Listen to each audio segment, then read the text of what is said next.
Siapa yang berdusta ini? Siapa yang bersalah ini? J jawab, hadis dan asar tersebut tidak boleh dipergunakan sebagai dalil karena terdapat tanda-tanda yang menunjukkan kedustaannya atau maudhu. Gimana ini? Mau apa ini? Mau apa kita kalau sudah begini? Dan tidak terdapat dalam kitab-kitab yang sahih. Bahkan tidak ada kitab yang dinamakan kitab Mata'ud Daqaiq. Hanya saja salah satu ulama dari Kudus menemukan hadis dan asar tersebut. Tertulis dengan tangan pada hamisi sesuatu kitab dan akhirnya ditulis yaitu kitab Mata'ud Daqaiq. Oleh karenanya maka penanya menganggap bahwa tulisan itu tulisan dari kitab Mata'ud Daqaiq. Padahal ia sendiri tidak mengetahui siapa penulisnya dan kitab apa itu Mata'ud Daqaiq. Udah jelas nggih. Jangan sampai berdusta di antara kita, jangan saya menuduh karena saya menjadi korban setelah saya mengamalkan Nahdlatul Ulama seperti ini, saya jadi korban. Bahkan ngimami tidak boleh, khotbah tidak boleh di desa saya. Karena apa? Kita mengamalkan apa yang menjadi keputusan Nahdlatul Ulama. Hari cinta ulama, cinta kiai, monggo kita taati keputusannya ini. Ini adalah kitab sendiri, kita adalah keputusan Basul Masail sendiri yang diputuskan dengan susah payah memutusi perkara ini. Tetapi kenyataan umat Islam yang dibawah malah melegalkan acara seperti itu. Siapa yang salah itu? Assalamualaikum warahmatullahi wabarakatuh. Halo teman-teman. Mohon maaf sebelumnya. Saya di sini tidak bermaksud menggurui dan merasa paling pintar sendiri. Saya hanya santri biasa yang kebetulan hidup di masyarakat yang alhamdulillah menjalankan amaliyah Nahdlatul Ulama seperti manaqiban, istighosan, tahlilan, tibaan dan lain sebagainya. Saya di sini ingin mengkritisi pernyataan dari Bapak ini terkait hukum tahlilan yang Bapak ini sebutkan. Pertama, Bapak ini mengatakan bahwasanya tahlilan itu dasar hukumnya atau hadisnya itu maudhu. Bapak ini berangkat dari sebuah buku hasil Basul Masail Muktamar Nahdlatul Ulama. Dia mengatakan bahwasanya hadis yang mengatakan 7 harian, 3 harian, 21 harian mayit itu maudhu.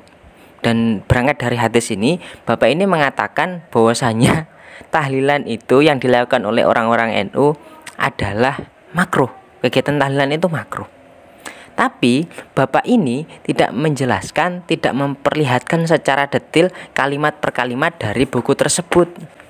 Seperti kalimat-kalimat yang ada di buku-buku ini tidak menjelaskan secara detail. Bapak ini hanya membaca dan menjelaskan gitu, tidak menjelaskan kalimat per kalimat.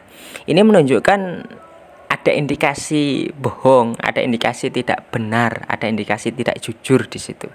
Yang kedua, kalaupun hadis yang disampaikan oleh Bapak ini benar-benar maudhu dan memang tercantum dalam buku hasil Basul Masail Muktamar Nahdlatul Ulama, kita kan sama-sama tahu, kita kan sama-sama belajar tentang ilmu hadis lah, bahwa Imam Ibnu Hajar Al-Asqalani pernah berkata, hadis maudhu, hadis dhaif itu bisa diamalkan untuk fadhailul a'mal asalkan memenuhi 3 syarat.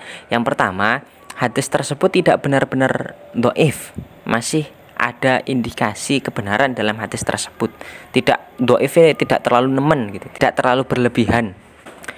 Syarat yang kedua, hadis tersebut tidak dijadikan pokok sumber hukum.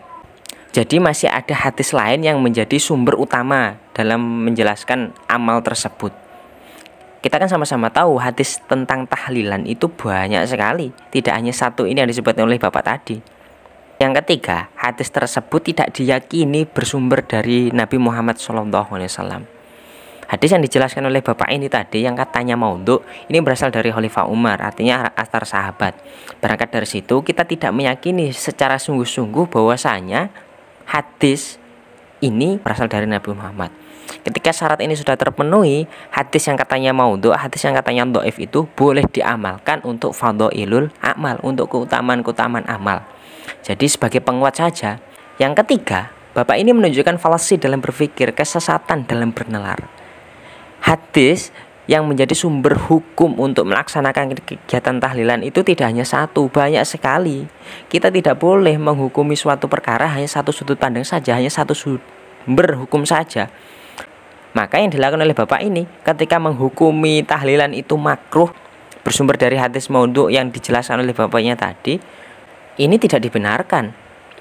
Karena dasar hukum tahlilan itu banyak sekali. Contohnya satu, ini bersumber dari kitab Majmu' Fatwanya Imam Ibnu Taimiyah yang rata-rata dipakai oleh kawan-kawan ekstremis. Bahwasanya man halala tsumma ahdatsa wabahu ilal mayyiti yang tafaubih. Barang siapa membaca tahlil kemudian menghadiahkan pahalanya, manfaatnya kepada mayit, maka manfaat itu akan sampai, maka manfaat itu akan berguna untuk si mayit. Ini Imam Ibnu Taimiyah, artinya membaca tahlil untuk mayit itu sah-sah saja sampai pahalanya. Itu yang pertama. Yang kedua, ada hadis suatu ketika ada sahabat Nabi yang lapor kepada Nabi Muhammad ketika ibunya meninggal. Wahai Kanjeng Nabi, ibu saya telah meninggal, atasaddaqu anha. Apakah saya boleh bersedekah untuknya? Kata Nabi, fatasaddaq. Bersedekahlah karena manfaat tersebut akan sampai. Kemudian sedekah yang utama itu bagaimana? Sedekah memberi minum kepada orang yang haus. Sedekah dengan air saja ini utama, apalagi sedekah yang diselenggarakan di tahlilan-tahlilan itu, makan-makan, pakai nasi soto dan berkat-berkatnya itu, maka ini akan lebih utama sekali karena lebih besar gitu sedekahnya. Hadis yang ketiga ini hadis masyhur. Suatu ketika Nabi Muhammad ini berjalan dan sampailah di suatu makam. Di makam tersebut Kanjeng Nabi tiba-tiba merunduk, kemudian mengambil pelepah kurma yang masih basah, kemudian menancapkan di makom tersebut. Kemudian Nabi Muhammad berkata doa, semoga orang yang ada di makam ini diampuni. Dan Kanjeng Nabi bersabda, selama pelepah kurma ini masih basah, maka pelepah kurma ini akan terus bertasbih memohonkan ampun untuk si mayit. Logikanya pelepah kurma saja itu bisa mendoakan si mayit dan sampai. Ini hadisnya sahih masyhur. Apalagi orang-orang yang melaksanakan tahlilan itu membaca ayat-ayat Quran, membaca kalimat-kalimat thayyibah. Maka sekali lagi tidak dibenarkan ketika ada orang yang mengatakan ada satu hadis yang maudhu tentang dalil 7 hari, 3 hari atau kegiatan tahlilan, kemudian menghukumi kegiatan tahlilannya itu makruh, maka tidak dibenarkan, tidak boleh. Kemudian yang dijelaskan dalam buku Bahsu Masail hasil Muktamar NU tersebut, itu hadisnya saja yang dihukumi maudhu, bukan tahlilannya yang makruh. Ini kesesatan berpikir yang dialami oleh bapak ini. Jadi yang dihukumi maudhu itu hadis tersebut, bukan hukum tahlilannya. Jadi tahlilan amaliyah yang selalu dilakukan oleh orang-orang NU itu sumbernya banyak, dasar hukumnya jelas, dan ini sesuai syariat. Karena tidak dilarang dalam agama kita membaca ayat Al-Quran, membaca tahlil, membaca kalimah-kalimah thayyibah, ini tidak dilarang. Maka sangat mengherankan ada orang yang mengatakan tahlilan bid'ah, tahlilan haram. Astagfirullahaladzim. Mungkin cukup sekian teman-teman kritisan dari saya terkait pernyataan dari bapak ini yang mengatakan tahlilan itu makruh.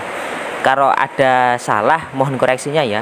Kurang lebihnya mohon maaf. Wassalamualaikum warahmatullahi wabarakatuh.